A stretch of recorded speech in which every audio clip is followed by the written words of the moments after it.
sei o que faço. A minha vida é uma luta sem fim. Me sinto no espaço, o tempo todo à procura de mim. Há dias na vida. Bem-vindos a mais um Ganas de Conversar. O meu convidado de hoje chama-se Alberto Jorge Soares Pires. Nasceu, como muitos portugueses, na maternidade Alfredo da Costa, em Lisboa, a 18 de maio de 1971. Também lhe chamam Beto Jó. Na verdade, no meu telefone está gravado, o teu número de telefone está gravado como Beto Jó. É empresário, barman e como projetos e sonhos diz que quer criar uma feira de bares top. Já está. 9ª edição. Quer ter um catering de bebidas top. Também já está. Mojito Bar Cat, 18 anos. Quer fazer um Ironman e é daqui a pouquinho tempo. 6 meses. 6 meses, ai, que desgraça. E escolheu esta música extraordinária para abrir o Ganas, que não creio em mais nada. De quem é a música? Lembra-me lá? Esta versão é do Paulo Sérgio. É muito bom. Isto é muito... Não sei se conheço a segunda música dessa pessoa. Que caraças é que escolheste esta música antes de eu te dizer bem-vindo? Só para eu perceber. Porque é a música que eu ouço às segundas-feiras, quando são muito difíceis, quando eu estou muito cansado de ter treinado fisicamente muito no sábado e no domingo, e depois à segunda-feira costuma ser um pesadelo. Então, para completar... Moralizar. É para moralizar, ok. Acho que dá a banda sonora correta. Quem tiver a ouvir esta música é a banda sonora correta. Não é que gosto do tom, não é que gosto da sonoridade, é mesmo a banda sonora. Olha, obrigada por teres vindo. Já te tinha convidado algumas vezes. A gente conhece há alguns anos já. E eu costumo abrir o podcast sempre a falar da infância dos meus convidados. Portanto, o Beto Jó pequenino, que vivia em Azeitão. Como é que foi a infância? Conta-me um bocadinho. Foi boa, feliz. O Beto Jó pequenino vivia em Azeitão. Foi com meses para lá. Portanto, estranhamente, tendo nascido em Lisboa, a minha mãe trabalhava numa casa em Paço de Arcos, na Marginal, e eu acho que ainda tive alguns meses a viver em Paço de Arcos, a 1 quilómetro de onde vivo agora, antes de ir com meses para Azeitão, onde fiquei até aos 18 anos. Os meus pais trabalhavam numa casa bastante grande, pode-se dizer uma quinta, gigante, com cavalos e com hortas e vinha e essas coisas todas. E eu ia estando por lá, em Azeitão. Mas vocês viviam os teus pais viviam na quinta? Dentro da quinta. Sim. E como é que... E a infância? Chama-se Convento de São Domingos, em Azeitão. Parece-me tudo bem nisso. Antes disso também vivi num palácio, o Palácio dos Duques de Aveiro, em Azeitão. Acho que é para onde eu fui morar. Quando foste para lá... Quando fui para Azeitão, fui para um palácio. Corre tudo muito bem. E a seguir para um convento. Fazia o quê os teus pais? Mas era o filho da empregada. Não interessa. Vivia no meio de pessoas com algum dinheiro, mas eu era o filho da empregada. Dos empregados. E então? E qual é a dúvida? A minha irmã diz que foi aí que eu me estraguei, porque deram-me o berço errado quando eu nasci. Portanto, devo-me ter ficado contaminado com a mania que era rica e queria gastar dinheiro. Foi logo em bebê. Fiquei contaminado. Olha, há contaminações mais complicadas, até porque depois conseguiste dar a volta à coisa. Sim. E a escola foi ali. Brincava-se a quê? Eu vou fazer 53 anos daqui a 4 semanas, portanto... Parabéns desde já. Brincava só que se brincava na altura de tudo e mais alguma coisa. Fazia-se o oposto de agora obriga-se as crianças a ir para a rua, na altura batia-se e chamava-se para virem para dentro. Eu, embora considero que sou um desportista agora, na altura acho que a única coisa que eu fazia era mesmo andar de bicicleta ou nadar um bocadinho. Não era afastado de agora. Nunca joguei a bola na vida, nunca fiz nenhum desporto. E era o gordinho. Eu era o gordinho da escola e disse tudo. Não era o gordão, mas era o gordinho. Até pensar um dia qualquer em Setúbal, quando fui estudar para Setúbal, já para aí com 15 anos, 16. Um dia qualquer pensei. Agora já dei um salto um bocadinho grande na infância. Só para explicar, a gente volta lá, se for preciso. Só para explicar que na infância eu era mais ou menos anódoa a nível de tudo o que tivesse a ver com desportos. Se pensar na primeira vez que fui ganhar dinheiro na vida, não estou afastado do que faço agora. Fui taberneiro, quer dizer, fui lavar copos para um café no mercado de Azeitão, que era muito, muito forte. Antigamente as pessoas compravam as coisas nos mercados mensais, compravam muita coisa, e o de azeitão era bastante importante porque era o primeiro do mês, era quando as pessoas tinham dinheiro, portanto ia mesmo muita gente a azeitão. Portanto, a primeira vez que eu ganhei dinheiro, que eu ia ajudar a ganhar dinheiro, quando ainda não se era preso por isso, por fazer isso antes de ter 18 anos, foi num cafezinho, a ir lavar copos nos domingos de mercado. Basicamente é o que eu faço muitos sábados hoje em dia, nos casamentos, portanto... Não, fazes mais coisas. Eu percebo que isso faz parte. Não estou muito, muito, muito longe disso tudo. Isto para dizer o que é que eu fiz para ganhar dinheiro. No desporto sempre fui manódoa, fui polivalente, não tinha jeito para nenhum deles. Portanto, transversal. Sim, exatamente. E depois, dando um salto muito, muito grande aqui na infância... Vais estudar para Setúbal? Sim, muito pouco. Foi para aí no 10º ano, foi o tempo de eu comprar os livros todos e as tralhas todas, isso tudo, até explicar à minha mãe que aquilo não era para mim e já não queria mais. Ela não ficou muito contente, além de querer que eu estudasse, além de não terem muito dinheiro, tinha acabado de comprar os livros todos, os passos, isso tudo. Foi o tempo que eu demorei a concluir que aquilo não era para mim, eu não gostava daquilo. Daquilo no geral, do processo.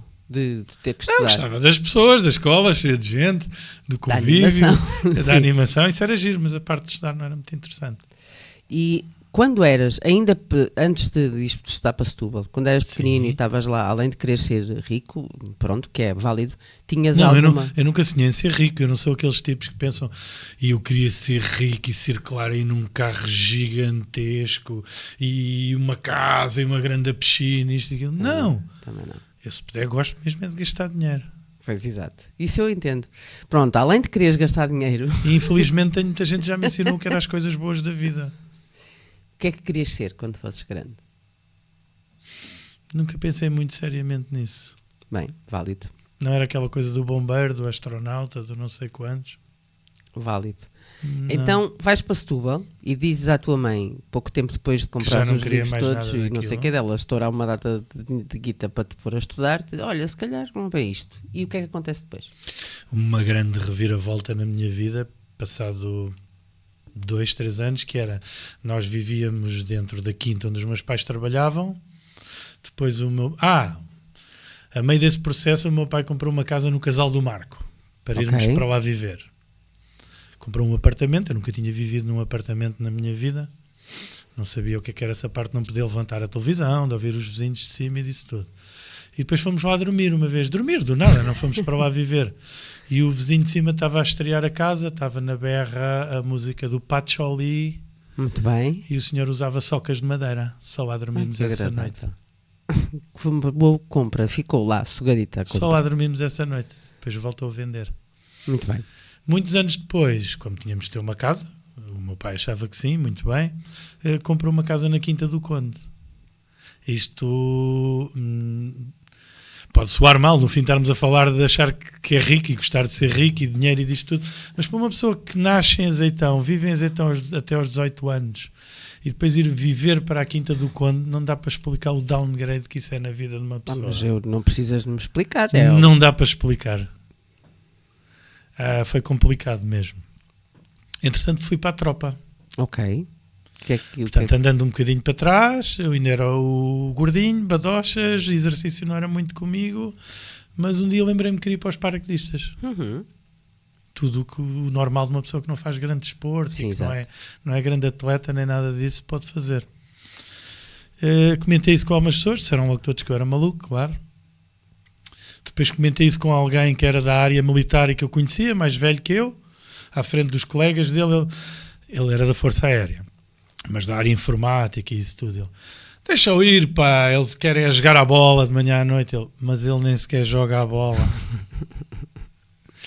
E então, em Setúbal, onde atualmente é uma escola de hotelaria, era onde as pessoas da minha idade, ou ligeiramente mais novas, iam à inspeção. Quando as pessoas iam à inspeção, era um dia importante, marcante na vida da pessoa. E eu a circular em Setúbal, cheguei lá uma vez à porta, perguntei ao soldado que estava lá e disse, olha, podes falar com alguém aqui? Eu queria inscrever-me nos paraquedistas. mas tinha pai 17 anos, uma coisa assim do género. Ele olhou para mim, muito espantado, lá foi chamar alguém do departamento e eu inscrevi-me nos paraquedistas. E fui. E como é que foi? Foi muito giro. Ainda não tinha 18 anos. Sim. Portanto, ia-se para a tropa aos 21.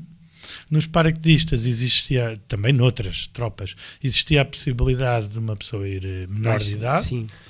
Eu acho que no processo todo, quando entrei, já tinha 18 certos. Mas sim, tratei do processo todo antes de ter 18 anos. Nos paraquedistas entra-se ao sábado. Porquê? Ao sábado. Tudo, não faz tudo sentido nessa tropa, mas algumas coisas fazem. Para não andarem a fazer aquelas figurinhas tristes de andarem lá de cabelo grande, de mochila às costas, no meio das outras pessoas todas que estão a funcionar à segunda, à terça e à quarta. Ok, já percebi. Os novos entram ao sábado. Faz Já sentido. estão alinhados e já estão mais ou menos organizados Na segunda-feira, os quando outros vierem todos os outros. chegam na segunda-feira. Portanto, aí vai ele. Válido. Direito ao entroncamento, Que é um ótimo sítio. direito a tanques e fui para os paraquedistas. 3 anos. Tive 3 anos nos paraquedistas. Estive em São Jacinto, em Aveiro, que é muito bonito, muito giro.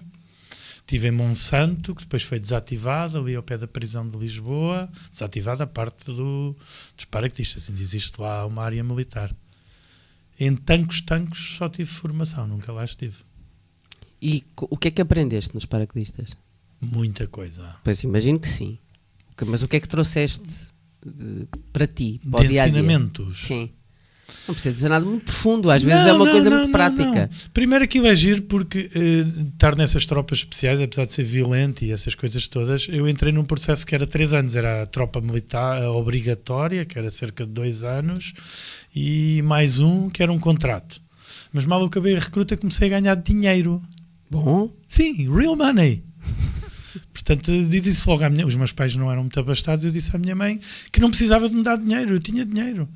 Eu recebi em 1990, como soldado, a entrar para a tropa por estar nos paraquedistas, para aí 30 contos. No ano seguinte, para aí uns 70. bem, é subir. Quando voltei para o mundo real, ganhei menos a trabalhar o mês todo. Foi giro, foi uma experiência muito interessante. Depois, analisando aquilo tudo lá dentro, percebi que uma pessoa que queira fazer carreira nessa área, que eu achava que não estava muito desfocado daquilo, é para ser oficial ou sargento ou uma coisa do género. Não se faz carreira a começar como soldado ou cabo ou algo que é que eu era e ficar assim nessa área. Depois achei que tinha que voltar para a vida real. E quantos saltos fizeste? 23 saltos de paraquedas que eu dei. Do avião C-130, que acho que toda a gente sabe mais ou menos o que é, aqueles grandões, gigantes da Força Aérea que ainda andam a rolar, de um mais pequenino que se chama Aviocar, não me lembro quantas pessoas leva, mas poucas, temos que nos abaixar para passar na porta, e o mais impressionante disso tudo, dei 2 saltos de balão de um Zeppelin, daqueles gigantescos Uou, da guerra, isso é fora. na Bélgica. Isso é giro. Aqueles que se vê nos filmes da Primeira Guerra, aqueles Sim. que incendiavam isso tudo. Dei 2 saltos de balão na Bélgica. Foi muito giro. E há quanto tempo não saltas? Isso não se vai fazendo. Não, Se mas se uma pessoa há quiser hipótese. continuar, Há há malta uma que grande fica- percentagem. Se uma pessoa quiser continuar o brevet de queda, primeiro o número 1, quando as pessoas pensam em paraquedas, pensam que é aqueles tipos que saltam de não sei quantos mil metros e depois puxam um cabo. Eu nunca fiz queda livre na vida. Eu saltei de paraquedas, aquilo é uma abertura automática. Ok. É um cabo que está preso no avião, a pessoa salta cá Salta para fora, e o automático. cabo estica e aquilo abre. Tem que se fazer, se não me engano, 2 por semestre, 4 por ano, Para manteres o brevet para ativo. manter ativo. Isso nunca mais me meti em nada disso. Quer dizer, meti-me semelhante. Passado uns anos quis fazer parapente e ainda dei um salto da Serra da Rábida. Mas não tens paraquedas saudades da nunca mais. adrenalina. Eu tenho alguns amigos, um amigo que até faleceu há pouco tempo, que dizia que era um junkie. Ele foi paraquedista Ainda também. continuei a fazer mais algumas coisas com adrenalina na vida, mas para dar uma ideia, agora já não é tanto, não, voltou a ser. Em Lisboa nós não é costume apanharmos muitos aviões nas mangas. Continua a ser cada vez mais de autocarro, principalmente para pobres que andam de low cost, como eu. E quando me cheirava o combustível, a minha pulsação disparava. Passado 2, 3, 4 anos. O cheiro do combustível do avião Oh. fazia-me disparar violentamente a pulsação. Portanto, o meu organismo, o que é que vem aí? Não, vais só mesmo passear. E passeias muito, tu, já vamos falar sobre isso. Relativamente. Sim. Vamos ouvir a próxima música. Deus, hoje és tu que escolhes a sequência, está bem?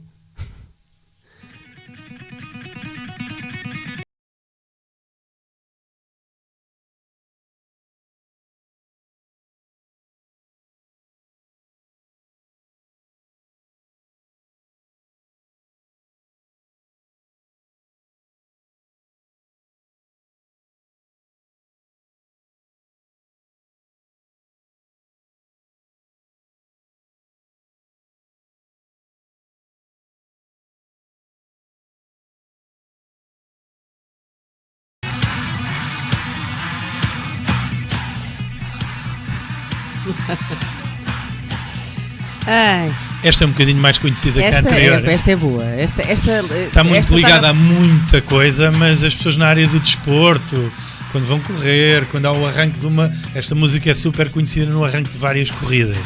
Muitas corridas põem esta música no arranque. A mais famosa e que me dirá mais até agora é o Ironman 70.3 em Cascais. Começa com esta música. Vamos falar do atleta. Ok. Então, a gente conhece há alguns anos e ambos nos conhecemos um bocadinho maiores do que estamos agora, verdade? Só um nadinha. Sim, nós dois juntos pesávamos mais um bocadinho. Mais um nadinha. A mim perguntam muitas vezes qual foi o clique, ou seja, o que é que aconteceu para eu de repente decidir que a coisa tinha que mudar, e eu pergunto mesmo a ti, o que é que aconteceu? O meu clique deu-se na pandemia. Pois o meu também. Mas tenho que andar um bocadinho mais para trás. Faz favor. Eu fiquei diabético há 14 anos, para aí. Portanto, já vivia para aí há uns 10 em Oeiras. Nunca tinha conseguido ter médico de família. Consegui ter um médico de família. Fui e eu não queria acreditar no que é que estava a acontecer. A médica fez-me um check-up total de tudo e mais alguma coisa. 1 milhão de perguntas, super interessada. Análise, isto e aquilo. E depois telefone-me passado 2 dias a dizer que tenho que ir lá com urgência. Oi? E eu pensei que ia morrer logo, claro. Claro, com certeza. Devo ter uma doença, isto nem é SIDA, é uma coisa 10 vezes pior, isto é um cancro terminal, isto é... Estão-me a chamar a dizer que eu tenho que ir lá. E então eu cheguei lá ao posto médico e disseram-me que eu era diabético. Não estava pré-diabético, estava diabético. Tinha diabetes. E olhei para a cara da senhora, da médica. Diabetes na nossa cabeça é os gordos, velhinhos, de preferência. Porquê que eu ia ter diabetes? E então ela explicou-me que eu tinha diabetes e que era diabético. Mudou a tua vida ligeiramente. Ligeiramente. Deu-se ali uns soluços. Portanto, o meu peso médio era sempre acima de 100 kg. Não era um badochas daqueles quase que não se consegue mexer. Eu era bastante ativo e trabalhava bastante. Mas estava ali à volta dos... entre os 100 e os 110. E achei que ia comer umas saladinhas, umas ervinhas e fazer um bocadinho de exercício e aquilo estava feito. E comecei a fazer exercício, algum, caminhadas, claro, ir ao ginásio, nadar, que eu até gostava muito, e perdi para aí 12 quilos. E comecei a ir a uma daquelas coisas de estética, fazer aquelas massagens, drenagens, aquelas coisas de nos engomarem. E tudo funcionava relativamente e perdi para aí 10, 12 quilos. Foi um processo giro e depois eles voltam. Em As força. pessoas têm que perceber que isso é para a vida, não é um processo, não é ficar light para ir à praia ou uma coisa assim do género. Tem que se mudar os hábitos e basicamente para emagrecer tem que se gastar, não é diariamente, eu gosto de pensar semanalmente mais, tem que se gastar mais. É uma entrada e saída, tem que se gastar mais que o que entra, basicamente isso. Yeah. E andei assim nesse processo até chegarmos à pandemia. Fui avisado várias vezes pela médica que teria que passar. Eu sou diabético tipo 2, portanto só tomo metformina, os comprimidos dos diabéticos de quem não toma insulina. Insulina toda a gente conhece, toda a gente tem um amigo diabético tipo 1 que tem que dar uma picadela, que quando vai fazer uma almoçarada puxa ali do estojo, agora já é uma coisa com uma canetazinha, já quem tenha um chipzinho no ombro, ligado ao telemóvel. Eu não cheguei a essa parte porque, não sendo novo, no patamar da médica, ela achava que eu estava ainda em idade de me recuperar e de tentar melhorar a vida. E na pandemia resolvi começar a fazer caminhadas com a minha mulher. E depois pensei, a parte que é complicada é nós pormos os ténis, metermos um fato de treino e disponibilizarmos para ir para a rua.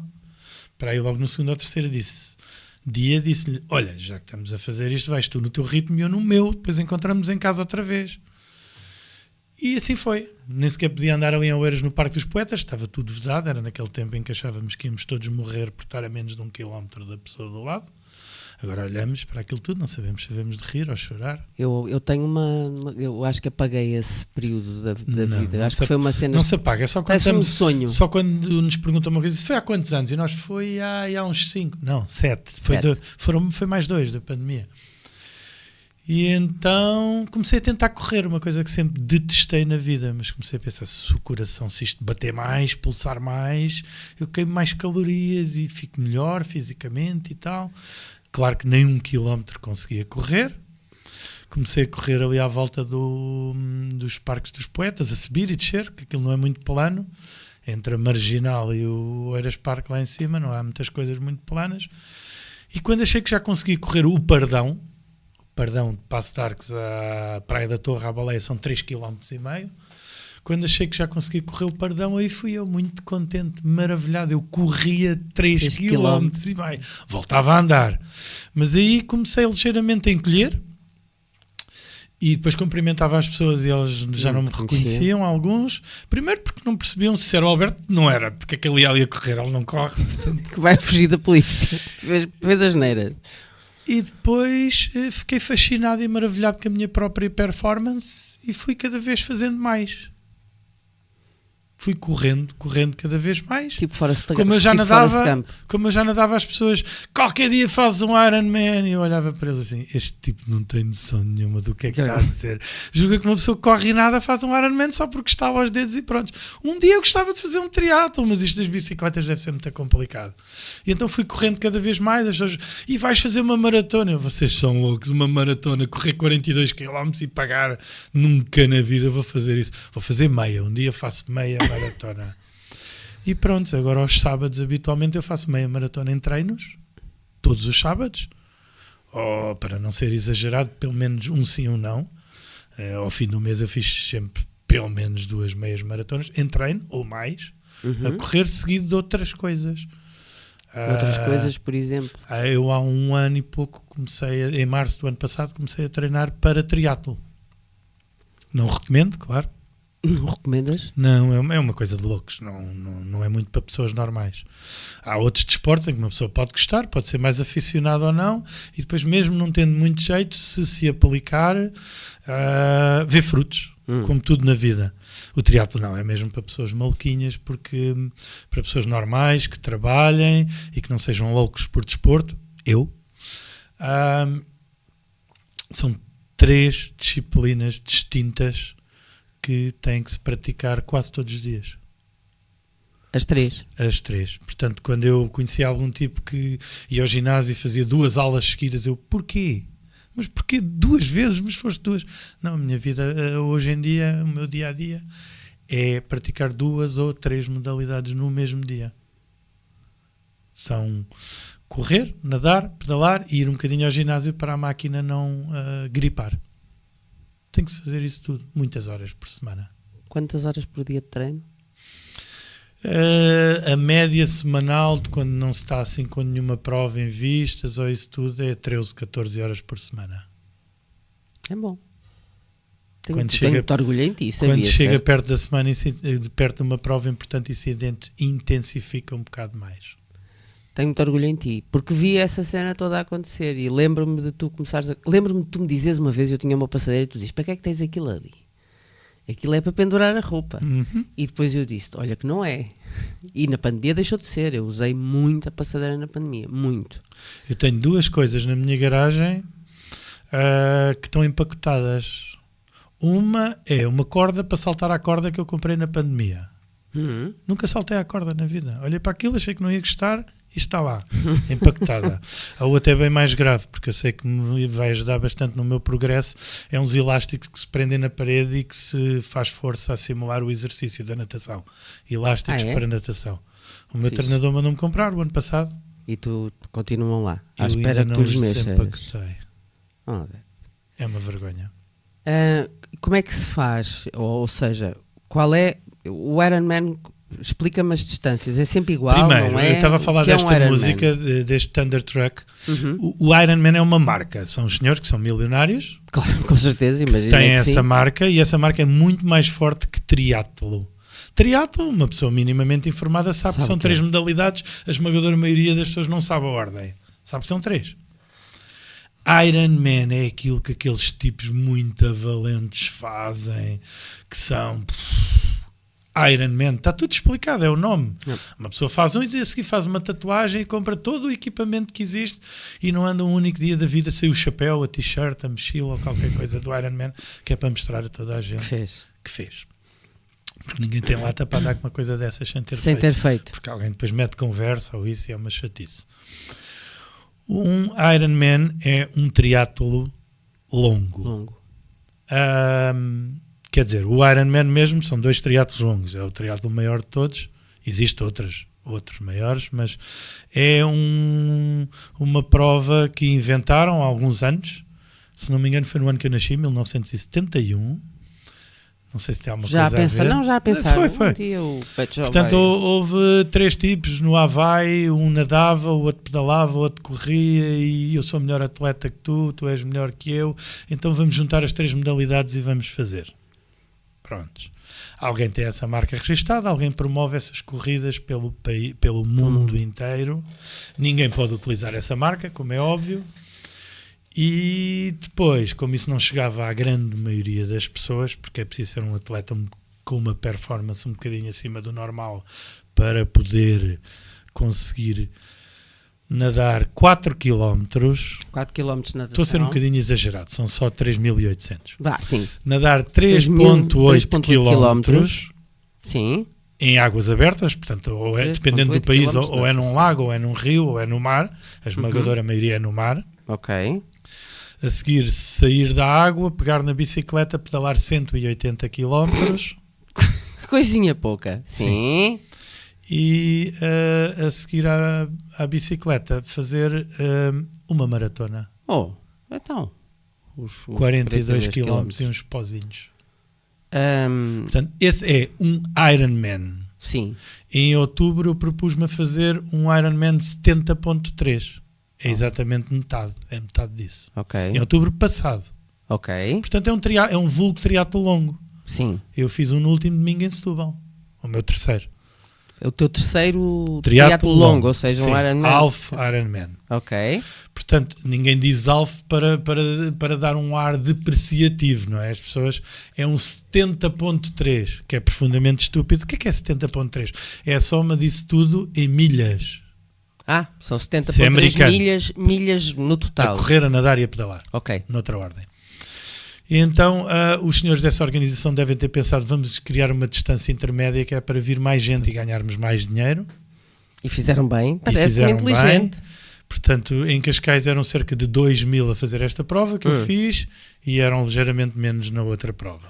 E esta esgota muito mais rápido e tudo. Tem um valor substancial a inscrição disto. Os senhores são umas bestas. Depois de uma pessoa se inscrever, tenho vários colegas que infelizmente lesionaram-se, partiram o braço, Não a devolvem. clavícula, não devolvem o dinheiro, não deixam passar para o ano seguinte. Temos pena. Oh, fizesse, olha, tivesse tido cuidado. É isso? Exatamente, mais ou menos isso. E E então os senhores criaram cá em Cascais, já há meia dúzia de anos, o Ironman de 70.3 e nos últimos 3 anos houve o longo e o normal, os dois, que eram em 2 dias diferentes, mas depois provavelmente algumas pessoas influentes de Cascais não curtiram estar em 2 dias com a entrada para a casa bloqueada.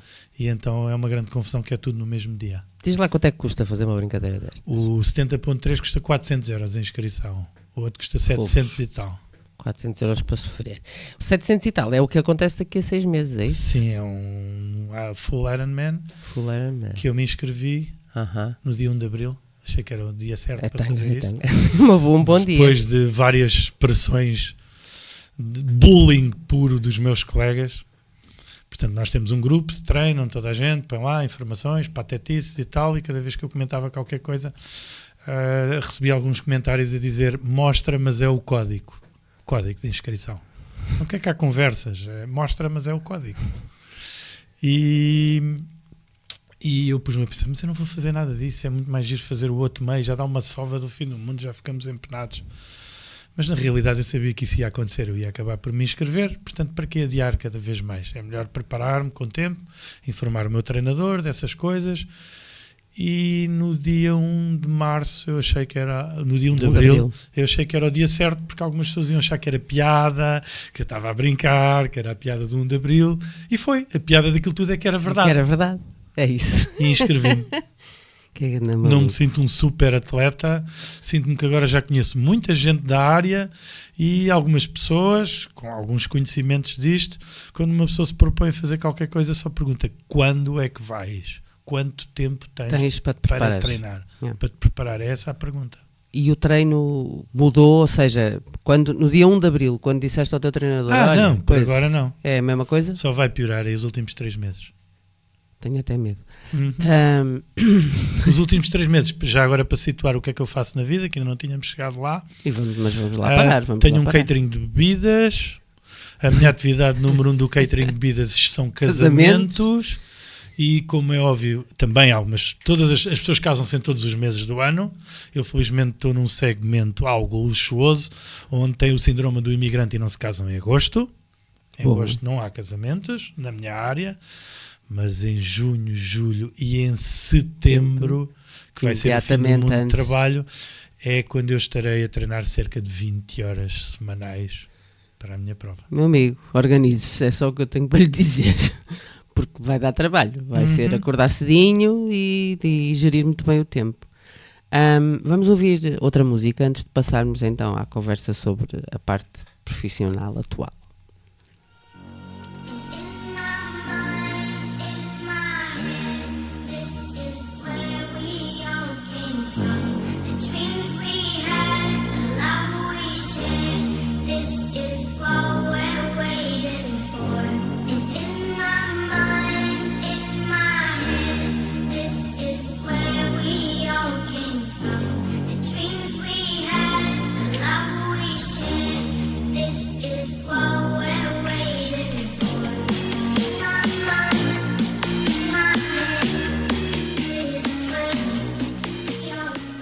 Esta também é da playlist, Alberto? Sim. Da playlist da corrida? Também. Eu quando comecei a correr não tinha uns fones de correr. Depois comprei uns bons, sem fio, todos reforçados, especiais para levar para o ginásio. E fiquei tão maravilhado. Os pequeninos? Não, grandões. Uns okay. Fones grandões, do tamanho destes que estamos a usar agora aqui no estúdio. Ok. Só não tinham era fio. Aquilo deu-me um boost, eu fiquei tão maravilhado com aquilo, eu ia quase a dançar no meio da rua, eu não sei dançar, eu ia quase a dançar no meio da rua e maravilhado com aquilo. E então até a minha primeira maratona, que foi em Berlim, eu levei os fones grandões, portanto eu ia correr de telemóvel e com os fones gigantes. Portanto depois tive que fazer o oposto, tive que fazer um desmame da tecnologia. Portanto, agora só quando vou fazer uma corrida assim calminha, relaxante, é que levo os fones. De resto vais sem nada. Já não uso música. Isso é uma... Fico os bons faziam assim. Ok. Pois é isso. Eu conheço malta que diz, não, correr é sem ouvir música. Não, mas tem a ver com o estado de espírito em que estamos e o que é que queremos fazer. Vamos falar de ti depois dos paraquedistas e o que é que se segue profissionalmente? Como é que surge a Morrito e como é que paramos? Como é que vamos dar? Durávamos aqui uma machada de horas. Anda lá. Tenho que pôr isso tudo agora em acelerado. Paraquedistas, estava na tropa. Respira. Gostava de nadar, achei que ia tirar o curso de nadador Salvador, meti 2 semanas de férias para tirar o curso de nadador Salvador, vim tirar o curso de nadador Salvador, achei que era isso que não era isso que eu ia fazer, era uma das coisas que ia fazer. Sim. Nunca fiz, nunca exerci, nunca pratiquei. Trabalhei na distribuição de bebidas, na Coca-Cola, mais não sei o quê, distribuí bebidas. E depois convidar-me, isto já tem tudo a ver com o que eu faço na vida, e comecei exatamente ao contrário. Portanto, fazer uma coisa com zero formação. As pessoas para que os meus pais trabalhavam estavam ligadas a um campo de golfe que abriu em Setúbal, quando ainda não havia muitos campos de golfe em Portugal, fora dos Algarves e por aí fora. E eu fui tomar conta do bar, que haveria de ser um restaurante, num campo de golfe em Setúbal, em 1992. Trabalhei lá alguns meses, com zero formação, não percebia nada de bebidas, não percebia nada de bar. O restaurante demorou muito tempo a abrir, portanto eu ainda cozinhei para algumas entidades importantes da praça, ainda fiz ali uns bifes, uns bacalhau à brasa e umas coisas assim. Fiz para pessoas bastante influentes, porque não havia restaurante, o restaurante demorou muito tempo a arrancar. O que é que eu fiz mais? Trabalhei na Auto Europa, nos automóveis, área de pintura. Depois voltei novamente para um bar e restaurante que me desafiaram para quando abriu. Depois aquilo berrou. Tirei um curso relacionado com vendas, mas daqueles a sério, que demoram para aí quase um ano inteiro. Depois fui ter com um amigo também em Azeitão e disse-lhe que tinha que estagiar no fim desse curso. Ele disse, a empresa está péssima, temos 4 comerciais, mas vem, que ficas aqui. Não tenho emprego para ti, mas... Depois eu fui, ele viu que havia algum potencial naquilo, que fiquei lá a trabalhar. Os 4 vendedores foram-se indo embora, eu fui o último, quando aquilo já não tinha capacidade nem para eu vender o meu próprio ordenado. E depois resolvi criar o meu catering de bebidas. Que é uma coisa. Claro, bora lá então criar um catering de bebidas. Vá, explica lá como é que resolvi começar-me a formar na área de bar, uma área de bar mais radical, com o Paulo Ramos. A área de bar e flair bartending, aquelas coisas que para não explicar muito uma pessoa fala, filme cocktail. Sim, pronto, a tirar assim ao ar e tal, sim.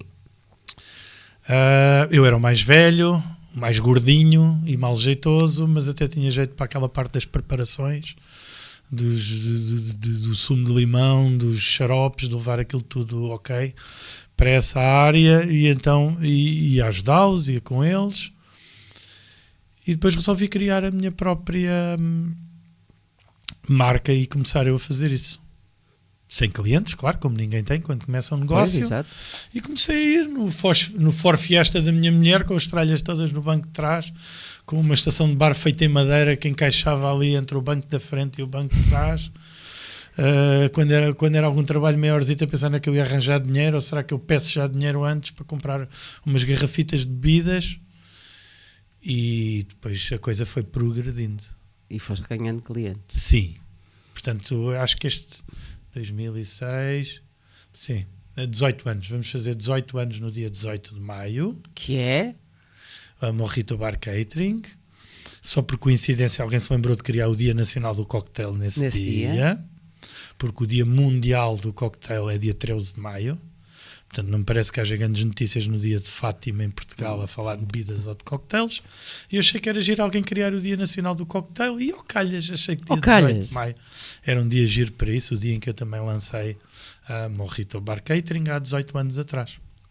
Muito bem. E curiosamente, o dia em que nasceste há alguns. Uma curiosidade. Só, assim, não, existem mais interessantes. O meu amigo Emanuel Minês...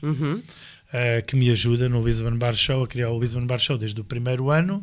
Eu não o conhecia de lado nenhum e ele criou o negócio dele no mesmo dia. No dia 18 de maio ele abriu o cais da... Não abriu, começou o negócio do cais da praia na Foz do Arelho. Mas ele não me conhecia. No mesmo dia que eu comecei a Morrito, ele começou o cais da praia na Foz do Arelho. Coisas engraçadas. E como é que surge o Lisbon? Então, depois de andar nesta área, ia a muitas feiras lá fora. O meu companheiro de viagens era o Emanuel Minês. Começámos a ir a Londres, às feiras de bebidas em Londres. A seguir disseram-nos que havia uma muito grande em Berlim. Lá vamos nós a Berlim, ver a feira de Berlim. Começamos a conhecer toda a gente deste meio. E eu pensei, se fizéssemos uma coisa destas em Portugal, ia ser cá uma estampa, não capa de revista, mas estampa de nos estamparmos. Coisa e tal, não sei se as pessoas iam aderir. E começou alguém a tentar fazer isso cá em Portugal, 2, 3 pessoas diferentes. Mas, primeiro, número 1, não eram da área. Okay. Portanto, queriam fazer uma feira porque as pessoas acham que as feiras, quando se cria uma feira de um setor qualquer, aquilo é maravilhoso porque cobra-se dinheiro aos expositores e cobra-se dinheiro às pessoas que vão lá dentro. Win-win, ganha-se muito dinheiro e pronto. Isso. Claro que não. E então eu fiz exatamente o contrário. Depois de ver 2 pessoas diferentes estamparem-se com essa ideia, pensei, vamos avançar com isso. Tentei arranjar algum dinheiro e eu não fui fazer como as outras pessoas tentaram, procurar as 4 ou 5 marcas maiores de bebidas do país e vender sonhos e fundos e não sei o quê. Eu criei o projeto, pensei que ele ia avançar, arranjei ali uns tostõezitos para ele avançar e depois fui convidar as marcas para fazerem parte do projeto. Que ia acontecer ou não. Estivessem lá eles ou não. E foi exatamente desta coisa isso. Já como adquirida. Portanto, em maio, do dia 18 de maio, ainda não existia Dia Nacional do Cocktail, mas eu ia fazer antes. E resolvi no Instituto Superior de Agronomia no ISA fazer o primeiro Lisbon Bar Show, onde estiveram 1000 e muitas pessoas. Foi só um dia. A meio do projeto já dava para passar para 2 dias, mas achei que era muito confuso. E pronto, criámos o Lisbon Bar Show, um grande evento, correu bastante bem, não tem nada a ver com o que é hoje, foram 1000 e tal pessoas, se calhar tinha 30 expositores, uma coisa assim do género. Não deleguei que chegasse, portanto eu posso dizer que ao fim de 4 dias o meu cérebro ainda estava a tilintar, completamente desequilibrado, a achar que eu ia tomar conta de todos os detalhes possíveis e imaginários de uma coisa daquelas, e depois foi melhorando. Portanto agora é só tentar fazer igual ao ano anterior, com detalhes melhores. E cortar os que não correram tão bem, só isso. Mas olha, isso que estavas a dizer, deleguei pouco, isso é uma cena tua. É difícil, és um bocadinho control freak. Mas és um bocadinho control freak. Tenho 53 anos já, portanto uma pessoa tem que perceber que eu quero assim, eu quero assim.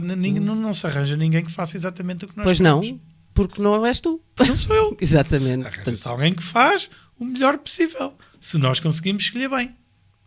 Pois é isso, é o escolher máximo, a equipa. Arranja-se alguém que faz coisas que vão o máximo de encontro ao que nós queremos.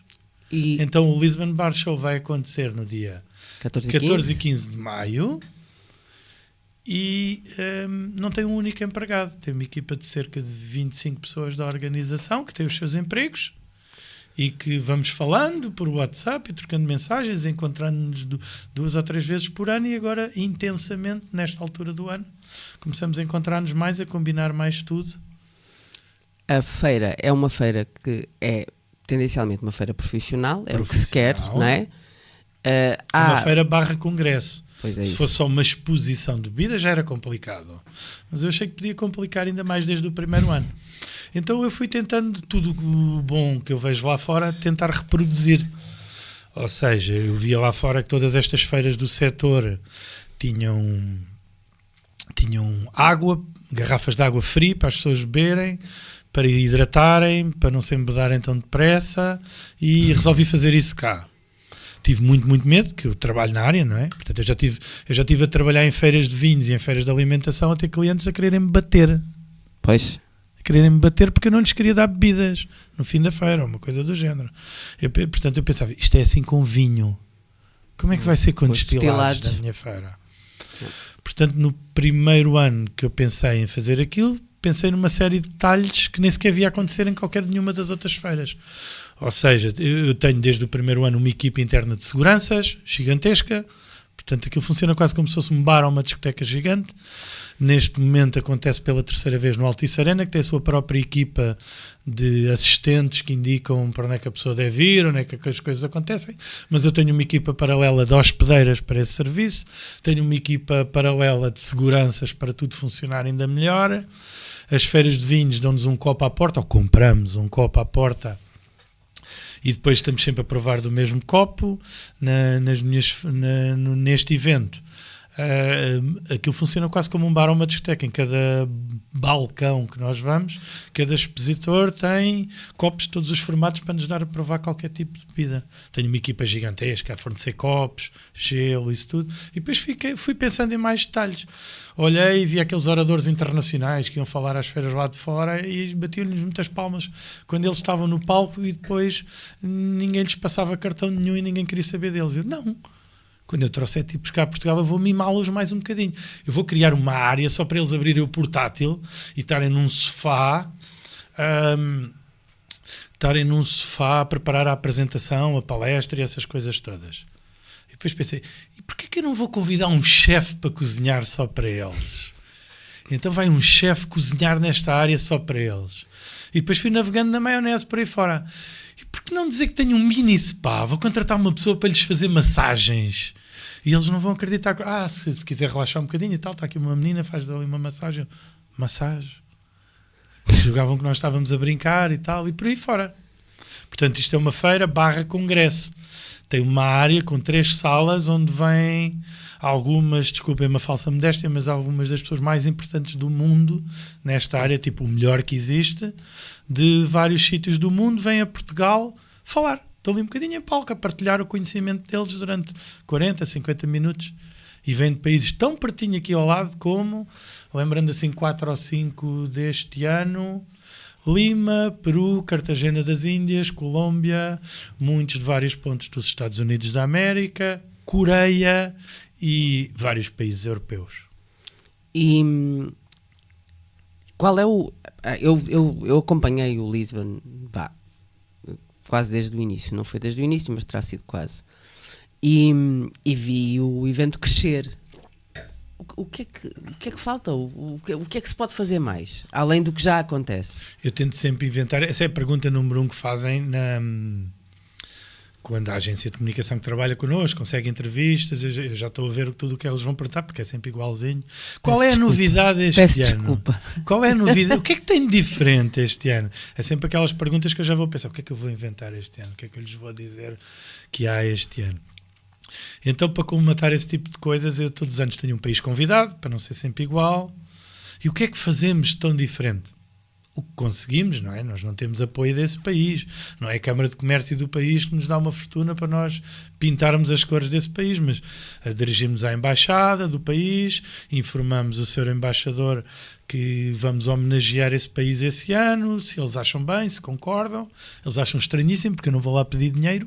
Vais só dizer? Este tipo vem aqui dizer que quer promover a minha cultura, o meu país, e quer que eu vá lá cortar a fita da feira. Mas, não tem mais. É só isso. Já foram muitos países mais ligados a bebidas. Este ano é o Peru. Portanto, haverá alguma gastronomia do Peru, haverá bebidas do Peru, haverá palestras de pessoas que vêm do Peru falar.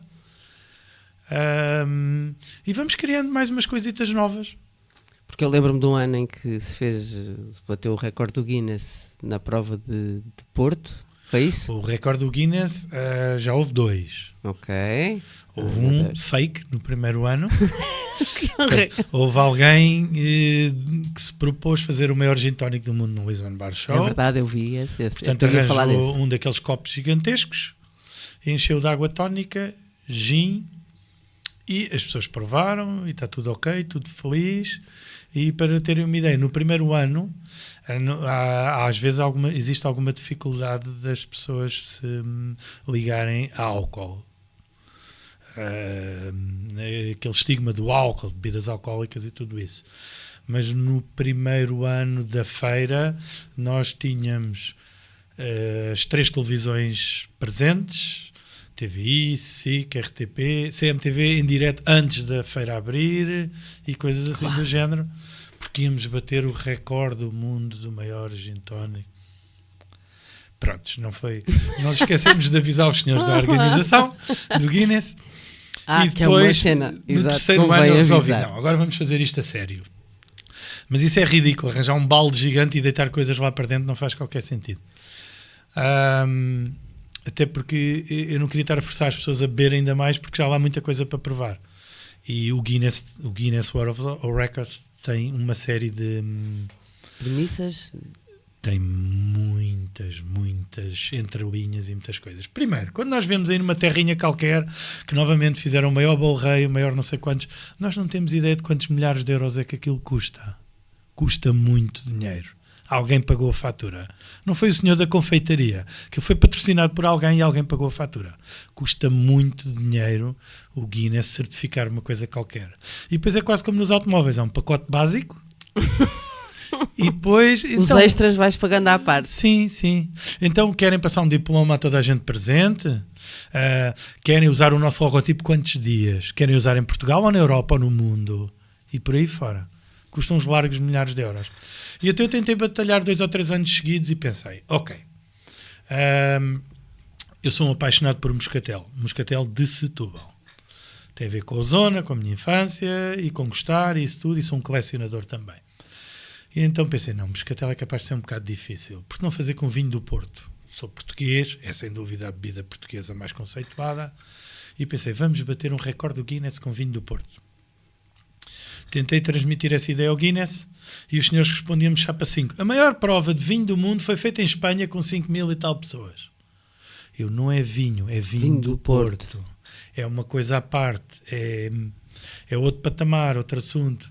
Não é fazer hey! Com um copinho de plástico no meio da rua. É uma prova comentada, com um expert a dar notas de prova, com o copo na mão num palco e X pessoas à frente dele a fazer a prova. Mas não consegui chegar muito à fala com os senhores. Até que finalmente, quando faltava 2 meses e tal para um Lisbon Bar Show, em 2018, se não me engano, os senhores responderam-me, ok, é uma ótima podes tentar bater o recorde da maior prova de vinho do Porto do mundo. Terás que juntar 250 pessoas, no mínimo. A fatura é de X mil euros, muitos milhares de euros, alguns milhares de euros. E podes ter patrocínios, isto e aquilo, iremos mandar uma pessoa para certificar, existe uma série de regras. E faltavam 2 meses para o evento. Para o evento que é o meu evento do ano. Eu não sou organizador de eventos, eu tenho o meu trabalho paralelo e sou organizador de bares e eventos, que é uma coisa ligeiramente diferente. E tinha 2 meses para falar com várias marcas de vinho do Porto para me patrocinarem isto. Yeah. Então não havia nenhuma feira de vinhos próxima cá em Portugal, então eu resolvi que o melhor sítio para eu encontrar os produtores de vinho do Porto para falar com eles era na Provine, a maior feira de bebidas de vinhos do mundo, em Düsseldorf, na Alemanha. Então eu fui à Alemanha falar com os senhores dos vinhos do Porto portugueses para ver se conseguia que eles patrocinassem. E consegui alguns. E depois, vamos fazer isto quando? Com quem? Isto não é muito execuível a meio da feira acontecer. Vamos fazer antes da feira abrir. Então às 11 da manhã fizemos a maior prova. Como já é pouco complicado organizar um Lisbon Bar Show, pensei, porque não 2 horas antes da porta abrir, juntar 300 pessoas para provar vinho do Porto. Vamos convidar as pessoas ali no Convento do Beato, que é um sítio espetacular para estacionar. É ótimo. E então convidei mais de 300 pessoas para irem provar o vinho do Porto. Aquilo era na biblioteca do Convento do Beato, que só tem uma porta de entrada. Portanto, a menina que veio do Guinness achou a ideia espetacular, porque quando há várias portas é complicadíssimo checar quem é que entra, quem é que sai. Se a pessoa se levantar para ir à casa de banho já não precisa de vir, já não conta. Já não é válida. Toda a gente avisaste tudo então a fazer xixi antes de entrar. Estava tudo a correr super espetacular. Até que quando chegou ali aos 100 e muitos, antes dos 200, a menina engasgou e já não havia mais gente. Ali aos 180, 190, não me lembro bem. Engasgou como assim? Não havia mais gente para provar vinho do Porto. As outras pessoas que eu tinha convidado estavam a chegar atrasadas. Não estavam-me a ligar, a dizer que não tinham onde estacionar. Estavam-me a dizer que desistiram e voltaram para trás. Estavam-me a dizer que iam pôr o carro em qualquer lado e voltavam de táxi. Eu não ia ter 200 pessoas. Aquilo ia tudo por água abaixo. Quem é que tu chamaste? Foste à rua e disse, olha, amigos. Então eu chamei o pessoal da organização e disse que toda a gente estivesse a trabalhar, parassem imediatamente o que estavam a fazer, sentassem-se na sala e viessem provar vinho do Porto. E depois alguns dos miúdos novos que lá estão, mas eu não bebo. Encosta na boca, não tens que simular que bebes, não podes ignorar. Ninguém é obrigado a beber bebidas alcoólicas, não tens nada que beber. Acho um desperdício, mas... E então arranjei muita gente para se sentar lá, só que a organização da feira parou, não é? Pois. Tudo o que nós estávamos a fazer parou. E então depois eu perguntei à menina do Guinness, estava lá na entrada, se podíamos ir fazendo substituições antes daquilo começar. Ainda não tinha começado. Então os convidados que iam chegando, eu ia pedindo... Podes ir, vai trabalhar. Vai trabalhar. E então fizemos a maior prova de vinho do Porto do mundo, que já só há uma semana que já não era válida. Fizemos a maior prova de Porto documentada do mundo, com 293 pessoas. Bem. Tínhamos as 300, mas ficaram ali 7 lugares no meio de umas mesas infelizmente vazios. Mas bastava 250. Eu sei. Quer dizer, na realidade devia bastar 2, porque 250. se ninguém se tinha proposto a fazer... Já sei que esse número foi superado agora por 500 e tal pessoas, só soube há poucos dias. Penso que foi bem mais fácil, porque foi chamar a pessoa do Guinness, era uma marca de vinho do Porto que fez um jantar e foi espalhar os copos pelas mesas das pessoas que estavam a jantar. Eu sei onde é que isso foi. Foi a Anne Cristine que fez o catering desse evento. Foi na De certeza Dinamarca. Que foi menos complicado. Foi na Dinamarca, eles já estavam lá a jantar. As pessoas já estavam a jantar E sentaram beberam e beberam vinho do Porto. Uou, Pronto, no meu houve 4 vinhos do Porto, desde um rosé, um levezinho, um intermédio, um mais velho. As pessoas foram ao palco, falaram isso tudo. A única coisa que eu tive muita pena foi as 4 marcas que me patrocinaram, entretanto não puderam ficar no Guinness, ficou o meu nome. Eu é que fui para o Guinness. Não durmo melhor, nem estou mais feliz por estar no Guinness, mas o meu nome foi para o Guinness em vez de ir o das 4 provas. Eu tenho amigos muito importantes.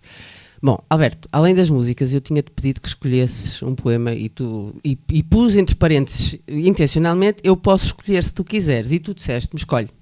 Uhum.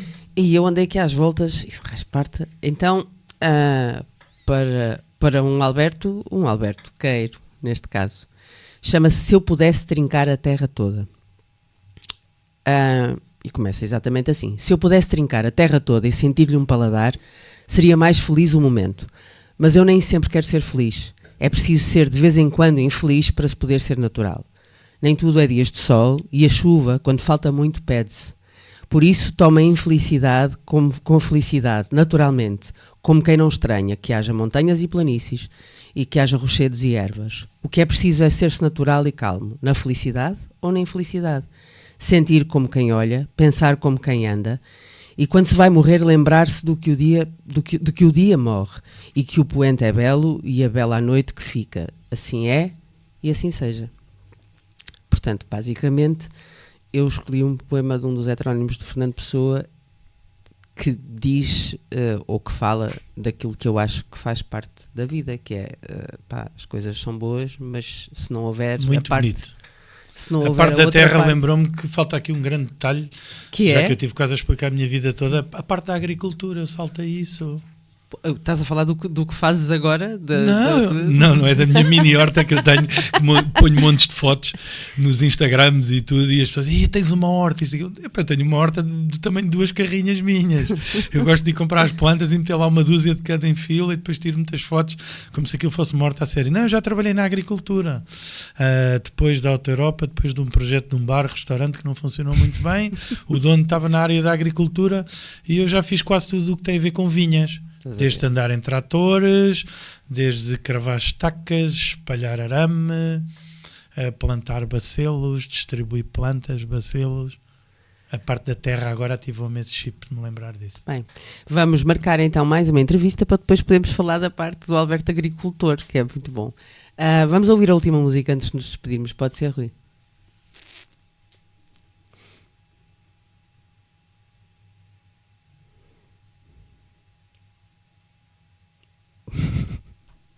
Atenção à pausa.